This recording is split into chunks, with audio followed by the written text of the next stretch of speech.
Assalamualaikum warahmatullahi wabarakatuh. Nama saya Abdul Fattah. NPM saya 201946500511. Saya dari kelas R2H. Di video kali ini saya ingin menjelaskan tentang apa sih itu COVID-19, apa itu Corona yang tengah marak terjadi di dunia saat ini. Saya sudah membuat sebuah mind map terkait masalah COVID-19 ini, dan di sini saya akan menjelaskan apa saja yang akan saya bahas dalam mind mapping saya ini, dan bisa lihat di atas sini ya. Penyakit COVID-19 atau yang disebut Corona ini pertama kali diidentifikasi di sebuah kota di Cina yang bernama Wuhan. Asal muasal virus ini sendiri sebenarnya hingga saat ini masih diperdebatkan apakah ini dari alam atau buatan manusia. Yang jelas, di dalam virus COVID-19 ini mengandung sebuah SARS-CoV-2 yang termasuk dalam kandungan coronavirus. Untuk sejarah virus corona ini sendiri berawal dari akhir tahun 1960.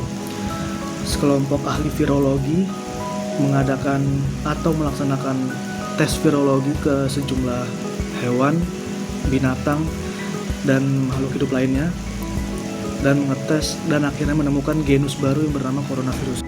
Dan pada tahun 2005 ada kasus serupa yang mirip dengan coronavirus ini, dan dari situ para ahli kesehatan mulai meneliti tentang corona lebih dalam dan mengatakan bahwa kasus utamanya berasal dari hewan-hewan liar.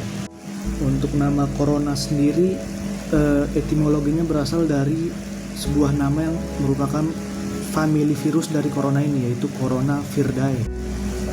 Untuk gejala-gejala coronavirus itu sendiri dapat diidentifikasi salah satunya dari gejala umumnya, yaitu demam, batuk kering, dan juga kelelahan.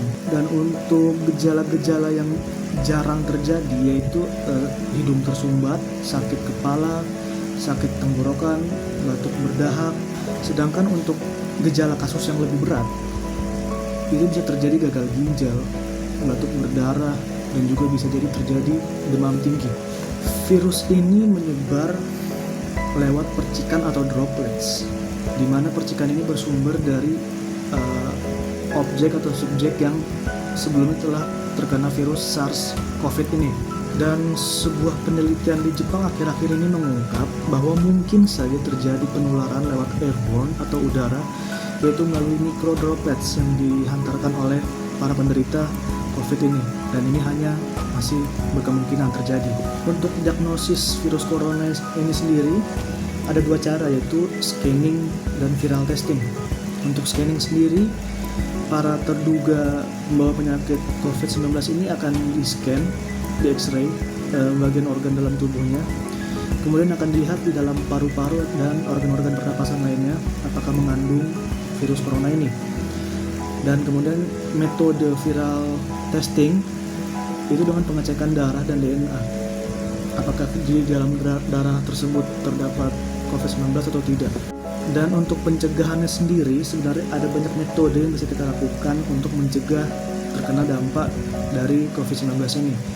Kita mulai dari yang paling dasar, yaitu mencuci tangan dengan sabun, dengan disinfektan juga bisa. Kemudian melakukan social distancing dan physical distancing. Sebisa mungkin kita jauhi jarak kita dengan orang lain, dan juga melakukan isolasi diri, dan juga surface cleaning atau pembersihan permukaan. Segala benda yang memiliki permukaan itu pasti memiliki virus. Oleh karena itu, sebisa mungkin kita bersihkan agar terhindar dari kemungkinan terkena dampak COVID-19 ini. Akibat pandemi corona ini sudah pasti mengakibatkan dampak-dampak yang negatif bagi seluruh manusia. Ada politik, ekonomi, budaya, dan juga sosial.